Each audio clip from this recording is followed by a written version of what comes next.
Hey everyone, and thanks for checking out another video. Today we're in a spot that I've wanted to check out for the past several years. Behind me is the ore dock, and we're in Marquette, Michigan. And as you can tell, the John G. Munson is about to take on a fresh load of taconite. And we're going to watch the entire process from start to finish, including how the taconite gets from land onto the dock, and then ultimately, if you can hear it, being fed into the belly of the boat. So let's check it out. This was my first time to Marquette and Michigan's Upper Peninsula. The sky was hazy with smoke from wildfires in Canada, but this morning wasn't too bad. This is the Presque Harbor Lighthouse. It has served as a literal guiding light on Lake Superior since 1941. There we see the John G. Munson come into view. It's taking on a load of ore destined for Indiana Harbor at the southern tip of Lake Michigan.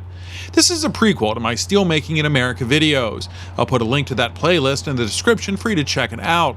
You'll see how iron ore is unloaded all the way to the finished steel coils being loaded onto rail cars and more. In order to keep this video somewhat manageable, this is the first of three. This one will only focus on the loading of the John G. Munson, and I'll try to put timestamps in there so you can jump around if you want. The second will focus on the dock and filling the silos with ore and the railroad operations. We'll also see where this ore comes from by checking out the Cleveland Cliffs Tilden mine and the closed Empire mine next to it. The Tilden mine was pretty incredible to see, even if it was from very, very far away. Lastly, in the third video, we'll see our ship depart and head off to the next stop in Indiana Harbor and deliver the iron ore. Back to the ore dock. The Munson was already in position when I arrived. You can see her boom swung wide to allow room for the ore chutes. As usual, I will speed some things up as we go over the process. One more thing about the Munson, I really do love these pilot house forward vessels. I just think they have so much more character than the newer models. What do you think?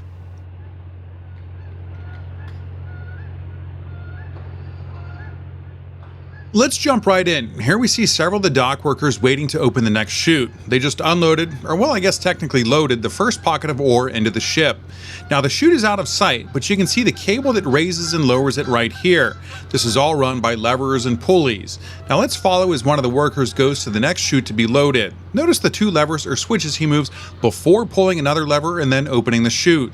Now this is lowered by a cable, and at the same time we can see iron ore still flowing from that first silo and chute. Now we can see the chute is perfectly lined up with the center of the hatch opening. Keep an eye right here for the pocket gate or door to raise up and release that taconite. A little bit later, and we see the last little bit of ore from pocket number 400 empty out. Then the gate is open to our pocket number 396. There we see number 400 chute being pulled up.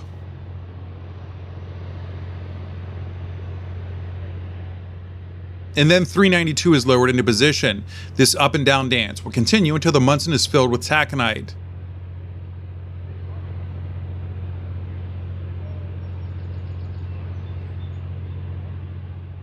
We'll follow as our chute returns to its upright position. There are 200 of these pockets on the dock. Where we are on the north side, well, they're even numbered. On the south side, those are odds.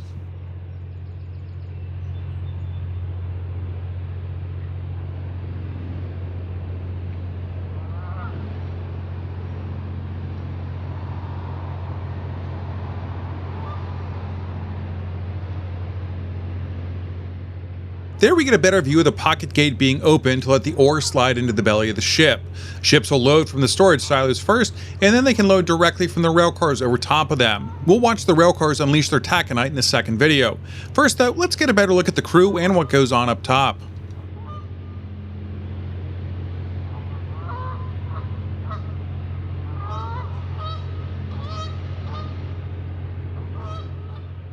Most of this process is driven by these bluish colored electric motors along the length of the dock. That worker turned a valve 90 degrees. I believe that provides air to the pocket door piston. He then puts his hand on that shift knob. I believe that opens or closes the gate.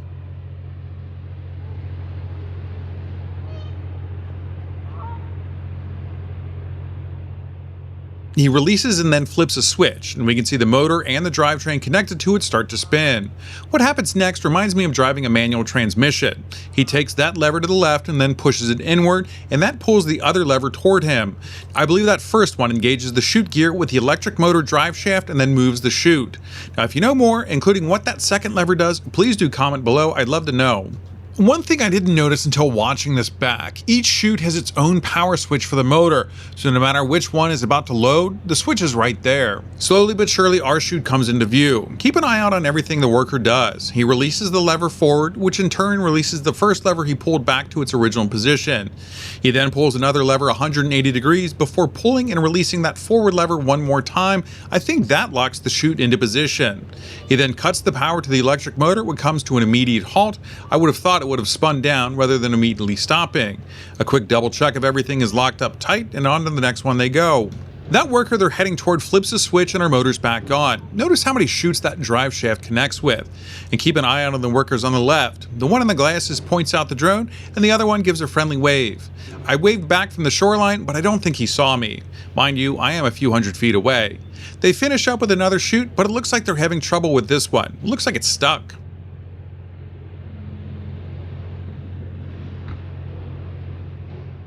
Real quick, here's how far away my drone is. I always try and stay as far away as possible from the workers so I don't distract them. Well, whatever that holdup was, it seems to be fixed, and off they go unloading more taconite. Now it looks like they just go down the line loading the ship. That must give it time to adjust its ballast water and keep everything level. Notice how they skip every other silo and chute. They must load these ones and then reposition the ship to align with the alternate silos. Here we see what it looks like from the deck of the ship. There are two workers keeping an eye on things. Here we see another chute being lowered. Notice how he only pulls that lever forward. As the pocket empties, keep an eye under everything. You'll see all sorts of cables, plus there's a counterweight that helps the chute go up and down. Once it's in position, he moves that smaller lever 180 degrees and then pulls back on the main operating lever. I bet that smaller one locks the chute into position. I wonder how often they have to do maintenance on these cables and pulleys. One by one they fill the ship. The neat thing about these chutes is they're fully adjustable, so they can lower and raise them as needed as they fill up the ships. It didn't take long for them to make it the length of the ship. You can now see the boom extended at a 90-degree angle. Speeding things up, we can see the ship being pulled forward to realign itself with the alternate set of chutes.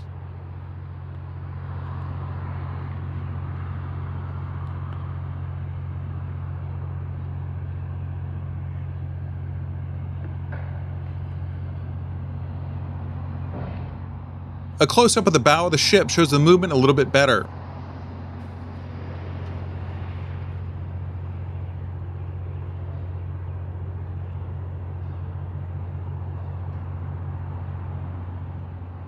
As the chute comes down, notice the LS&I on the triangle connector. That's for the Lake Superior and Ishpeming Railroad. We'll learn more about that in the second video.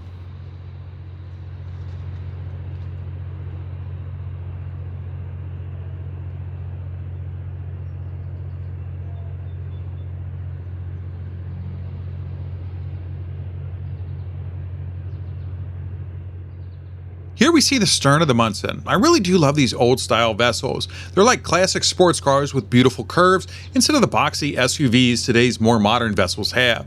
Looks like it's time for another realignment.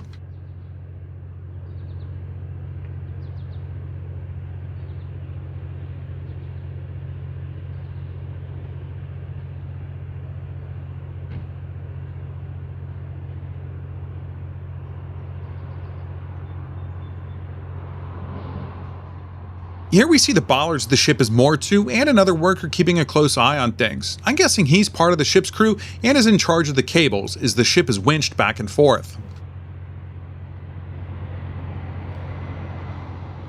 He gives a friendly wave too and then grabs a pic of the drone. I'd love to see that picture if anyone knows if it was posted anywhere or if he happens to see this video.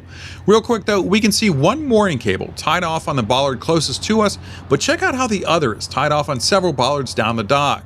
I'm guessing that's for when the ship is being winched into position. Notice there are only two strings of oar hoppers in the dock where our ship is. I believe the right two tracks feed the pockets on our side, while the other two feed the south side of the dock. In the upper left corner, that's the receiving dock for high cal or limestone and possibly other raw materials. I'm not sure if any other materials are delivered here though, but in a future video we'll see the Lee A. Tregurtha arrive and unload there. I didn't know it, but trouble was brewing for our dock crew while I swapped batteries. Notice how one of those workers is on his belly and the other is putting on a safety harness before locking into the dock and then stepping over the railing. Looks like one of those motors has called it a day, or maybe even a career.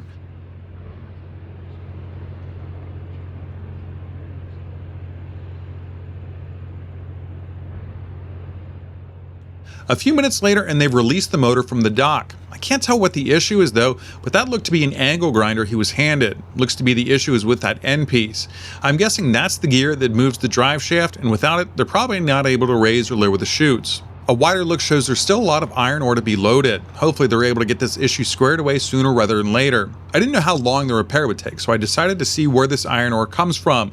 I made the half-hour drive to the small little town of Palmer.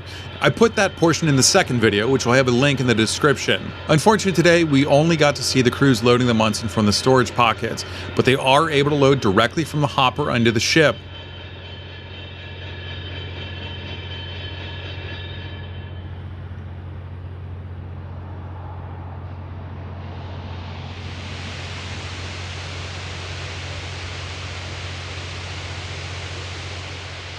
I hope you enjoyed this look at the Presque Isle ore dock loading the John G. Munson. Until our next trip, I hope you have a great day.